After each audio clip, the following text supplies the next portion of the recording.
Hello everyone, Matthew Simmons here from SimmonsEssentials. I want to bring you another original design. This is the Auld Lang Syne knot. Happy New Year for you. Let's go ahead and get started. This is my left side. It's at the belt line as usual. We're going to come over here. We're just going to put in a fold of any kind as you want. I'm going to come underneath it this way here.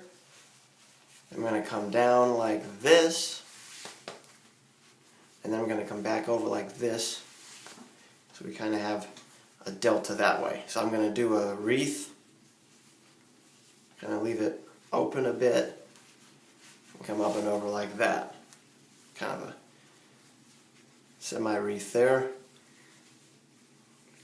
And do a wreath around it.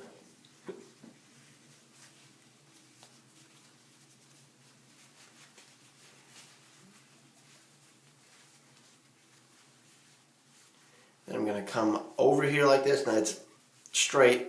I'm going to fold it down like this and tuck it down here like so and leave that kind of arch there. I'm going to put my collar down and there you have it.